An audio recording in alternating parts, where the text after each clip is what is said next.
All right, while we fire up the studio for the day, let's go ahead and pop over to the Energy Sovereignty Project home and put it back into zombie apocalypse mode. We're now at 100% again on the battery power, so it's time to go ahead and do another test of how long we're able to extend the use of the home on nothing but batteries.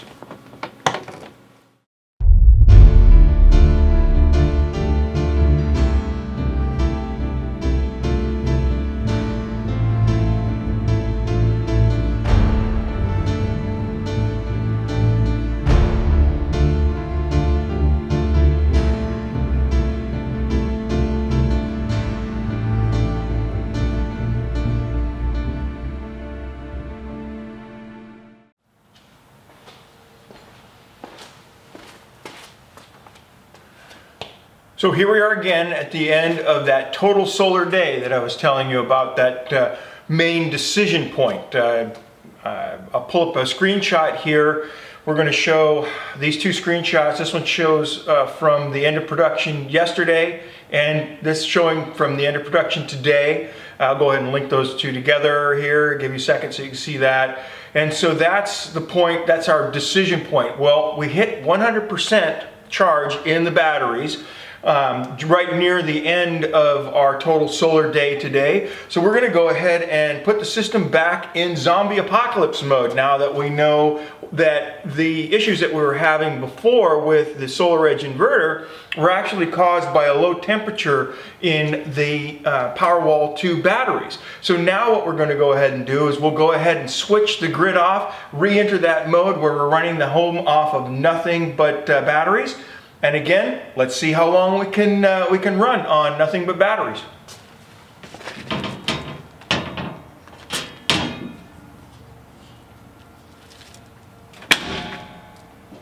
Oh, that is satisfying.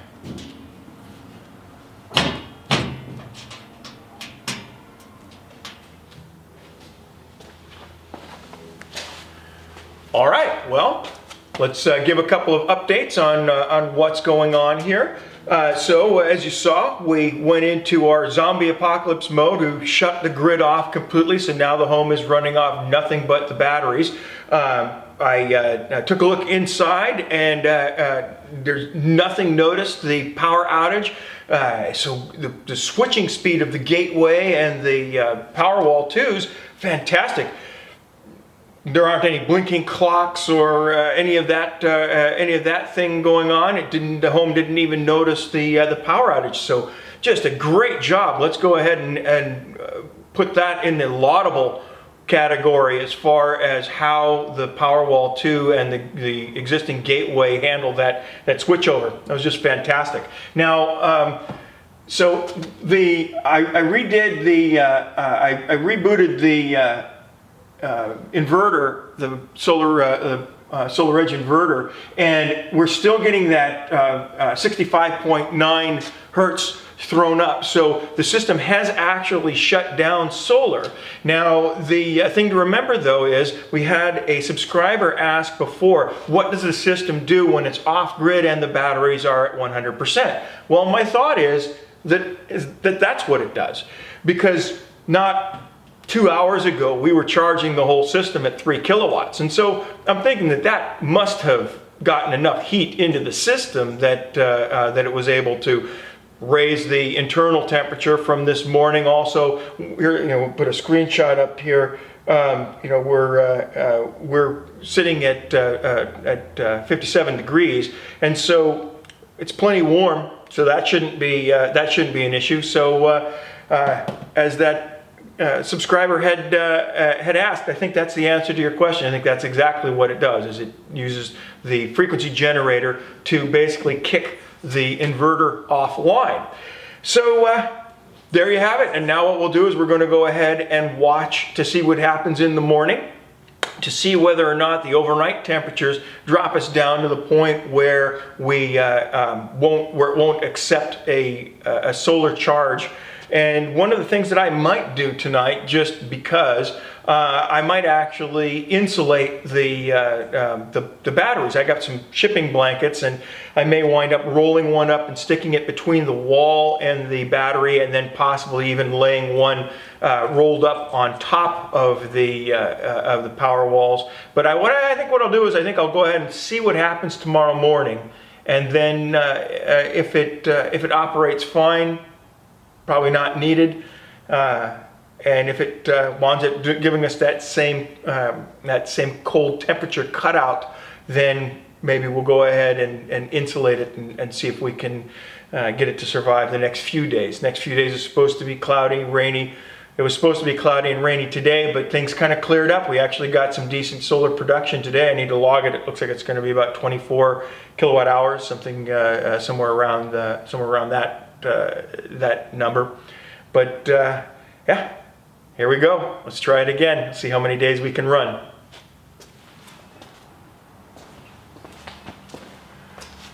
Okay, so now we're back here 24 hours after what you saw in that first clip where we were talking about that total solar day. Now we're at the next total solar day after running the system for 24 hours.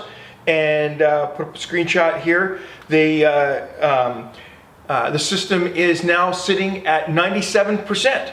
So we recouped nearly everything that we had removed from the system, again, in that previous total solar day. This again illustrates why that total solar day period is so important for doing predictions on how the system is doing.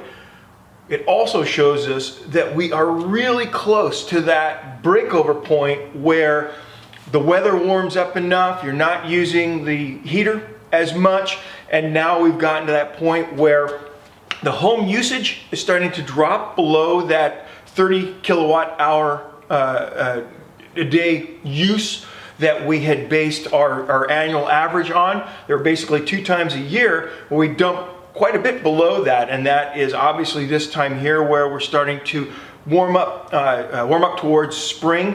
It really intensifies right around June, if you can believe that, that's where that disparity between what you use and what you make is at its greatest, where the home really isn't using all that much power. It's warm, there's no AC going on, because it hasn't gotten to the point where it's that hot yet, and there's so much sunshine. And so then we wind up getting into a situation where we will use about 28 kilowatt hours a day and we'll produce close to 70 kilowatt hours a day. So pretty tremendous.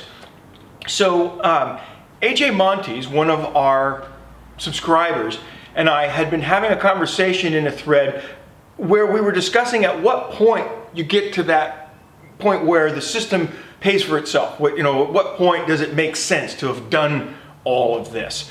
So very early on in the Sovereignty Project, we discussed the fact that we weren't trying to do return on investment on this. That wasn't the point. The point was, what can you do with this much capacity, this much production, etc.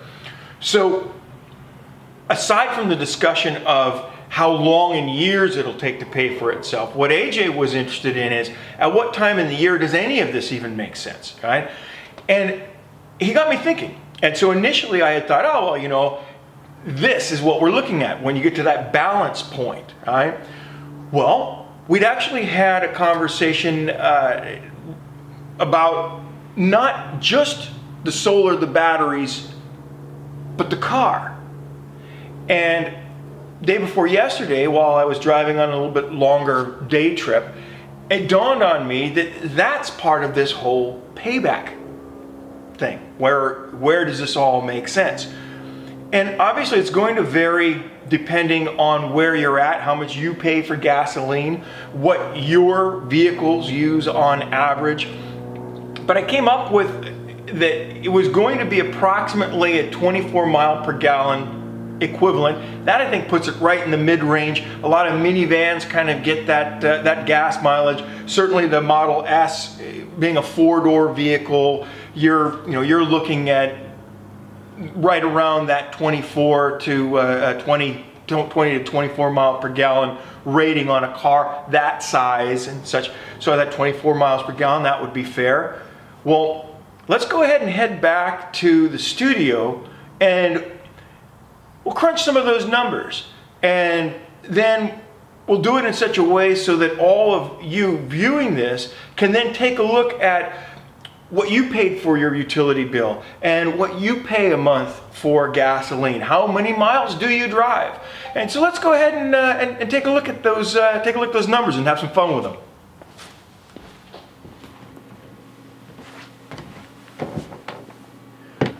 Let's have some fun with this. Okay, so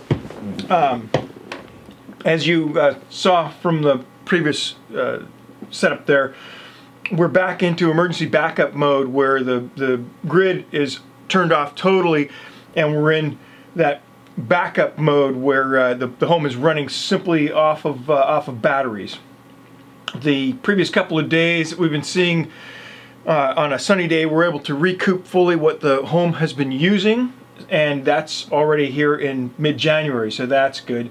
It's not good enough though just to recoup the power though. The thing about this time of year, as we talked about those shoulder periods where you have several days in a row where you'll make or maybe even exceed a little bit what your home had used, but then you'll hit a series of rainy days where you'll deplete, and then it's not enough to then just at the end of that have days that meet your needs.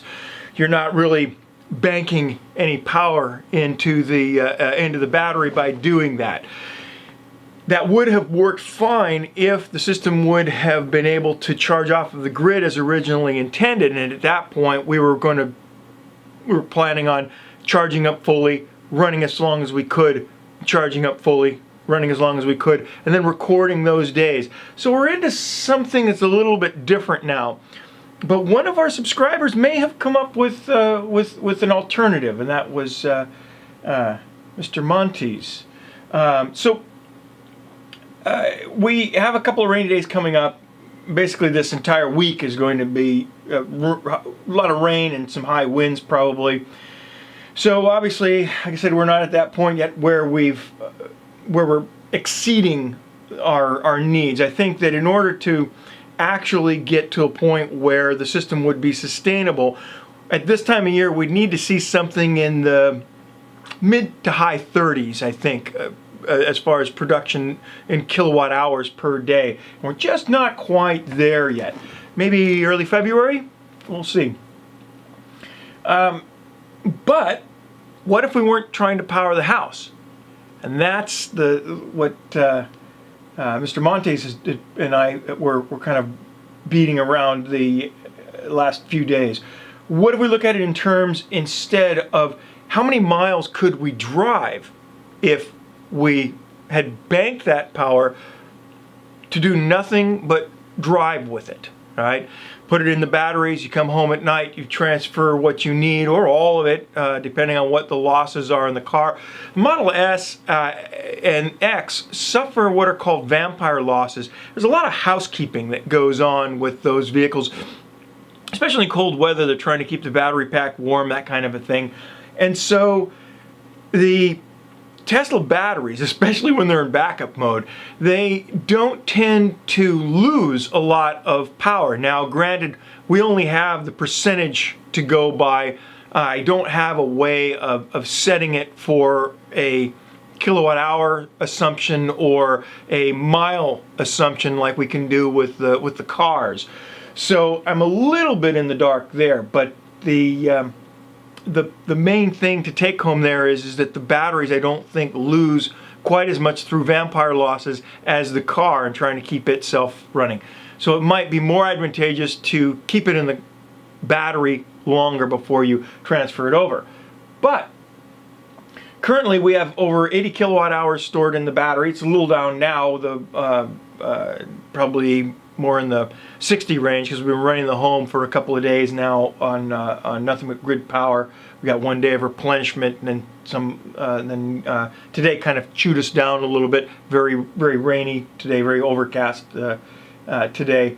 But in a broader sense, this is the 13th of January, and we've already accumulated 193 kilowatt hours for the month.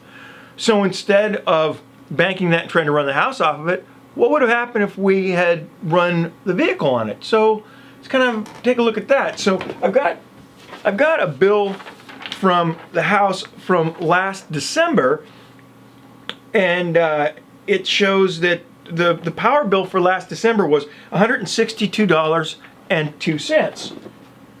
Well, I ran the numbers, and using the Model S against a car that had maybe 24 miles per gallon efficiency, something along that nature, I would have spent a couple $100 on gasoline. But that's me. So let's take a look at what we've got here in a real world collection, and we'll look at two different vehicles here.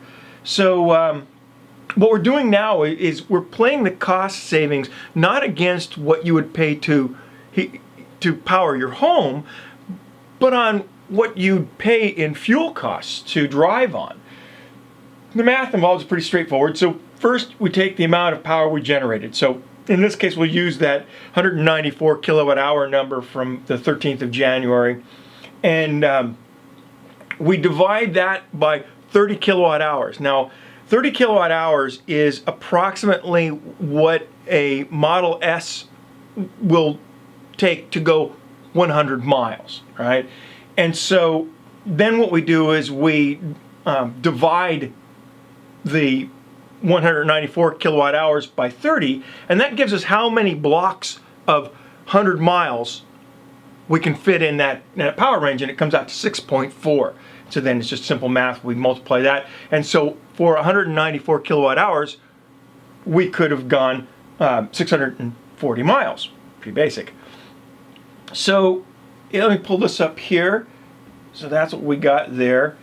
And so now if we assume that, again, like I said, we got about 24 miles per gallon or so on a vehicle, it would have taken about 27 gallons to go that distance in a comparable sized car. So then we have this.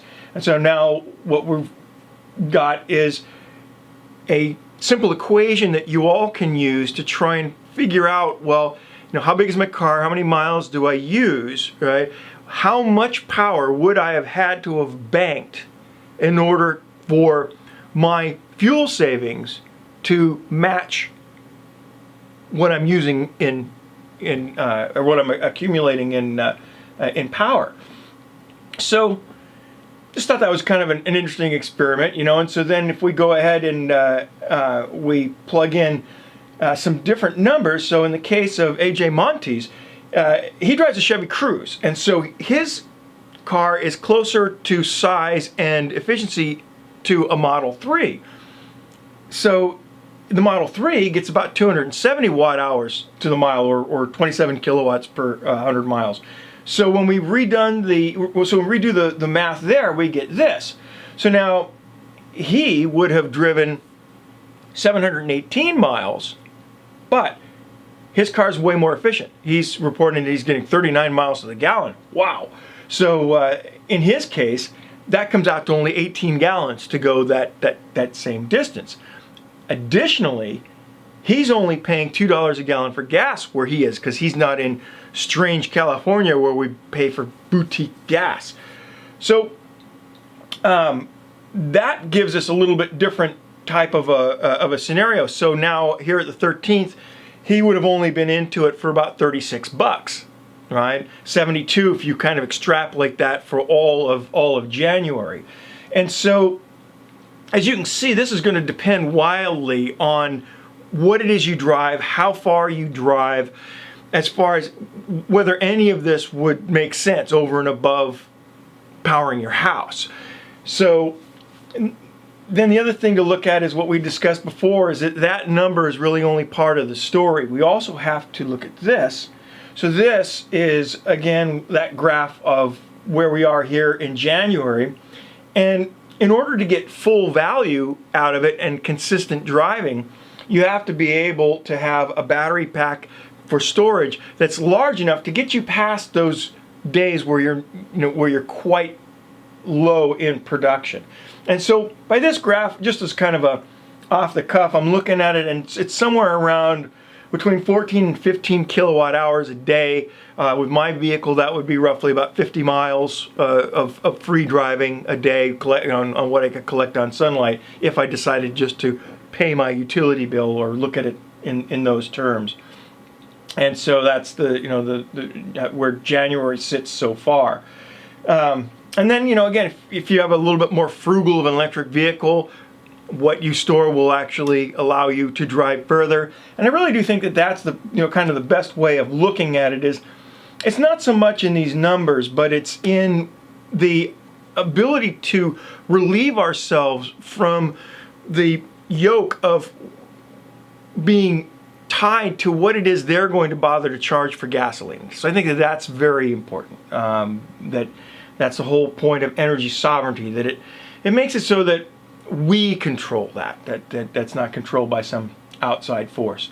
So with that, I'd love to hear from some of you guys about what it is you drive, how many miles a day you drive during the week, and what you pay for gasoline in your area. Kind of shoot those into the comments, and it'd be fun to kind of bounce that around a little bit, or use diesel. Also what you pay there. AJ Montes told me that he was going to go ahead and keep track of how many miles he drives this month, and we're going to go ahead and touch back with him at the end of the month. It'd be a nice little kind of a bookend thing to see, if you on one end of the spectrum, if you have a very efficient vehicle, whether that's an efficient gasoline vehicle or an electric vehicle, what these numbers mean to you, as opposed to maybe if you have a less efficient vehicle, or if you're thinking of replacing, a full-size family car or a minivan, that kind of a thing that generally gets, 24 miles to the gallon or so, with a equivalent electric when they become, available.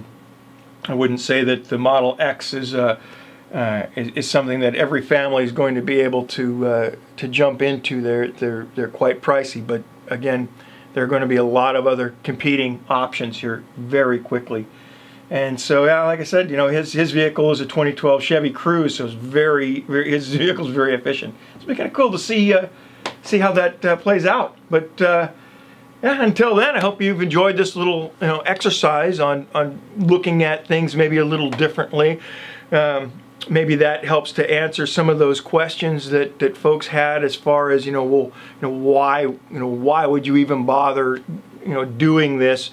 And again, as it becomes more cost effective, I think that it's not a stretch to assume that every home will have 60 to 90 kilowatt hours of battery storage. And then we'll kind of see where that all goes. It'll be interesting to follow this through the year and take a look at other things like this as they come up. So thanks again for following. I hope you found this interesting. If this is the first video you've stumbled on, have a look at some of the previous videos, see what got us to this point, and we're looking forward to giving you an update in a couple of days about week 2 of month 1.